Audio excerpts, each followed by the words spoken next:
Now, the lingering crisis in the Labour Party has continued to be a source of concern to political stakeholders.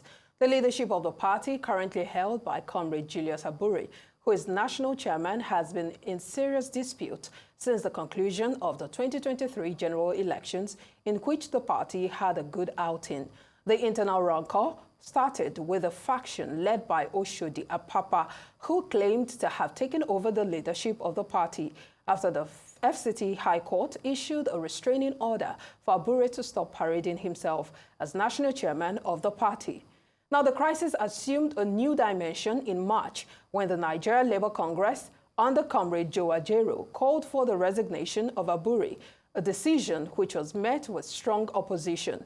The National Secretary of the Labour Party, Nwauwa Nnawuihe, joins us now to bring the situation in the party in proper perspective and tell us what the party is doing to resolve the lingering imbroglio. Good to have you on the show. Thank you for joining us. Thank you, please. Viewers, thank you. Now tell us, we know that there's been a lot of rancor in the party and apparently there seems to be no end in sight. But what exactly is the situation of things right now? We know that the Abure-led NWC already said that they were going to go ahead with the new, it was going to go ahead as the leader, the chairman of the party. But we also know that candidate of the party at the 2023 general elections, that's Peter Obi, also led a committee and constituted a committee to start or to get another chairman for the party. Help us better understand the situation of things right now.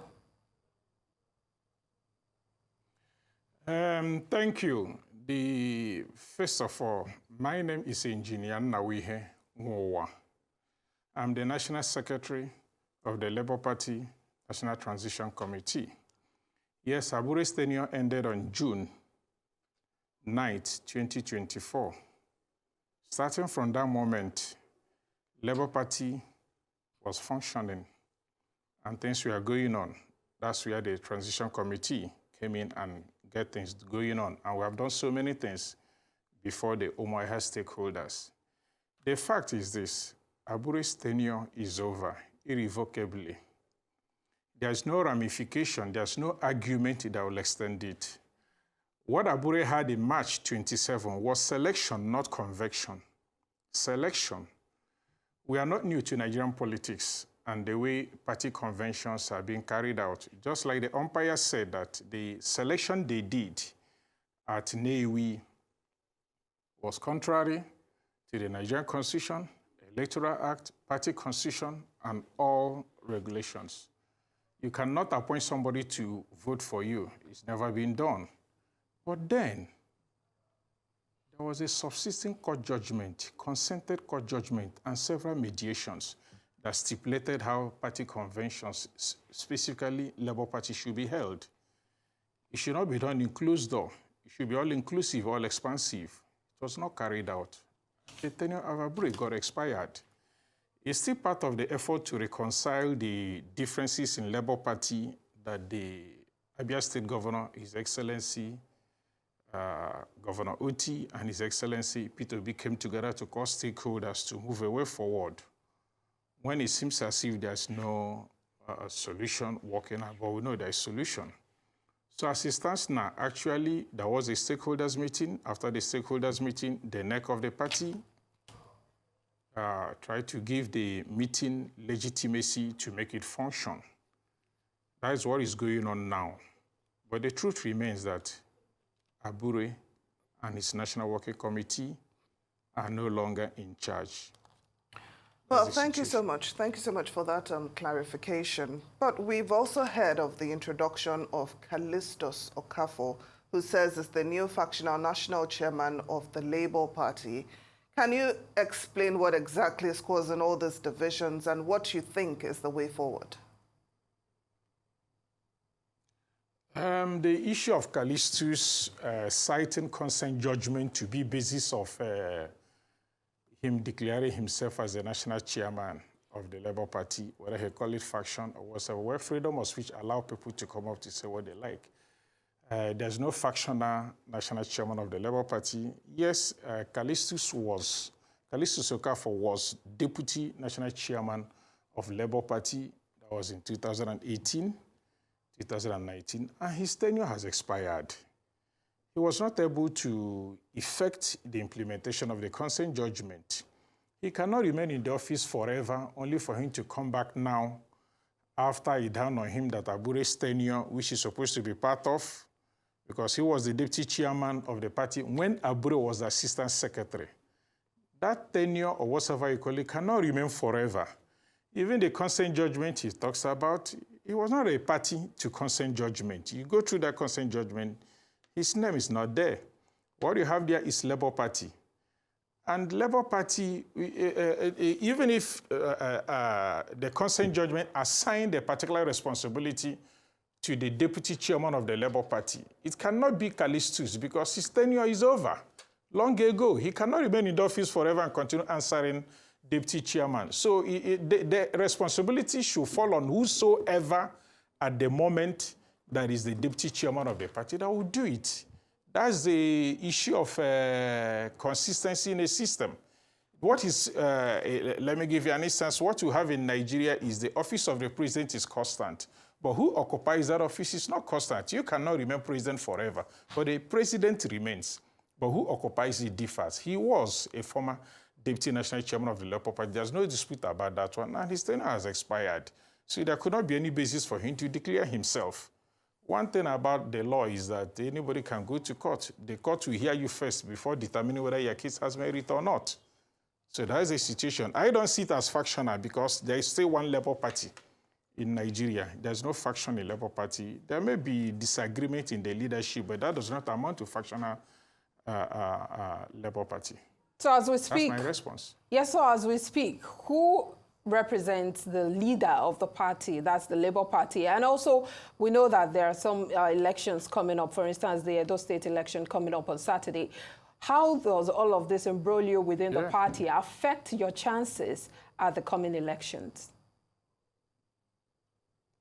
The problem in Labour, the disagreement in the leadership of the Labour Party will not affect the election in Edo State because it's not the leadership that are going to vote there. It's the people of Edo that will determine who will be their leader as the governor.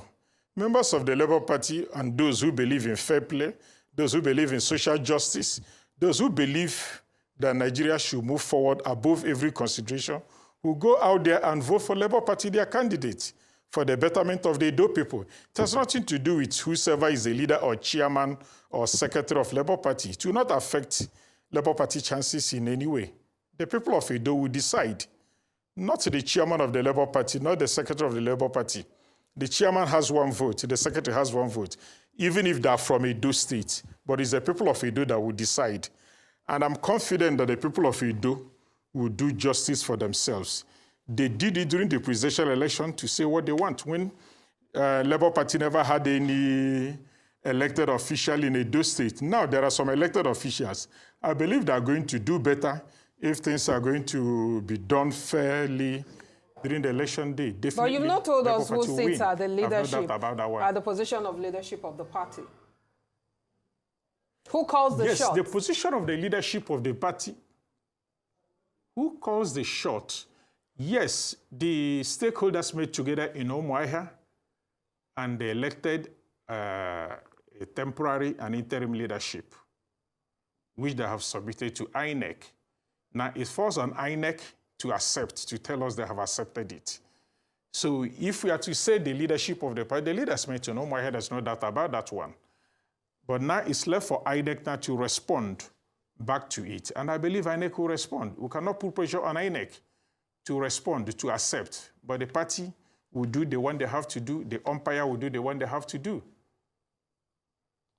Now, Umar Farouk, the leadership of the Labour Party never affects our elected members in the National Assembly, so it will not affect any other thing the party is doing.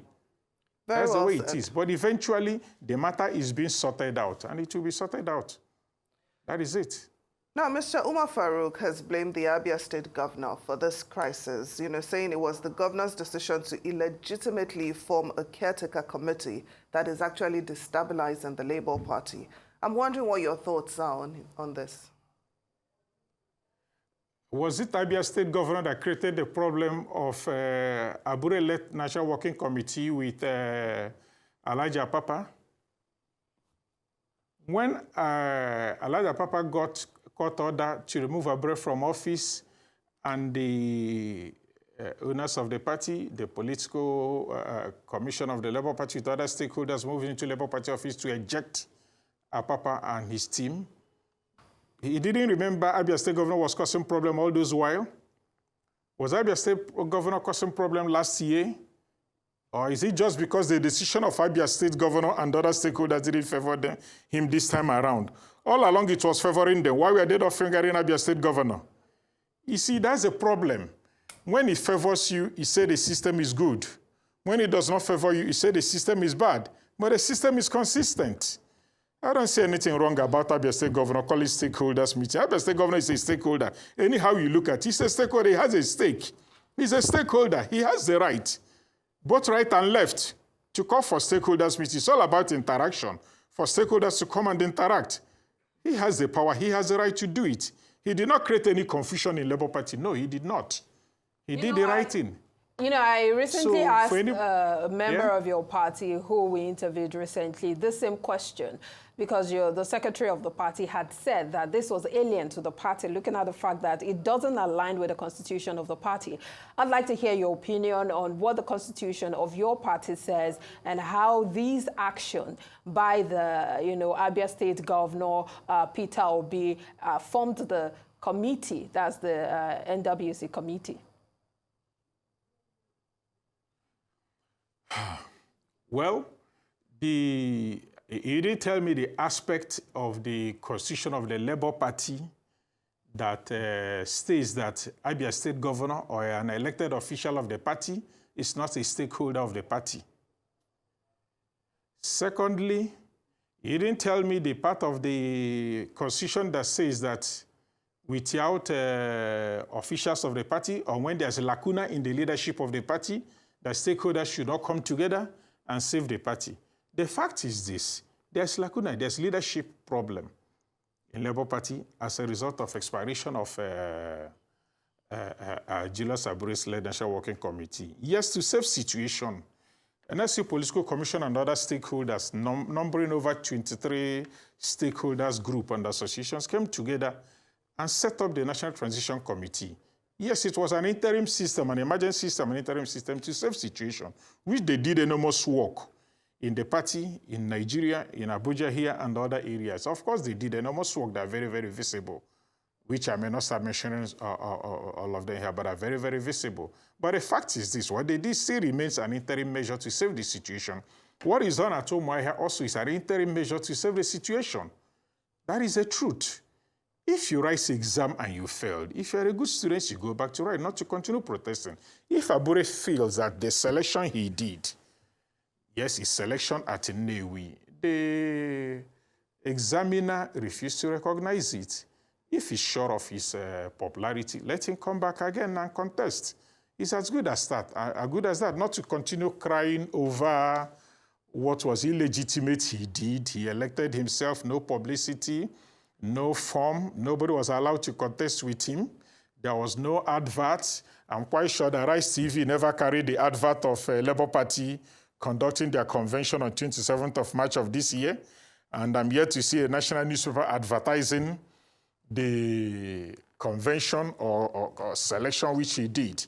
But even the stakeholders meeting in Nwauwa, which not only Abia State Governor, the stakeholders called, it was advertised on national dailies, people saw it, people read it, and people came together and expressed their opinions. Definitely, that vacuum must be filled. That's what was done in Nwauwa. It's not a permanent leadership. It's an interim leadership.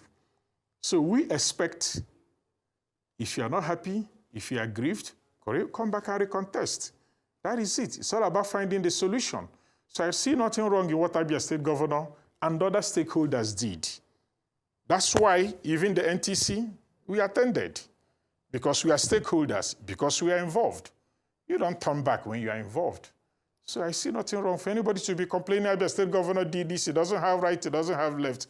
No, my dear, those ones does not hold water. He has the right, he has the left, just like any other stakeholders can do it. What is wrong in myself inviting Labour Party members to come and discuss my party affair?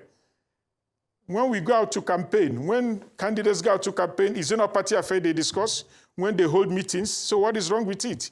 Must you chair it? You say you're party chairman, but the truth is this. So please allow me to quickly today, interrupt as you, at 4th of as we round September. up this discussion.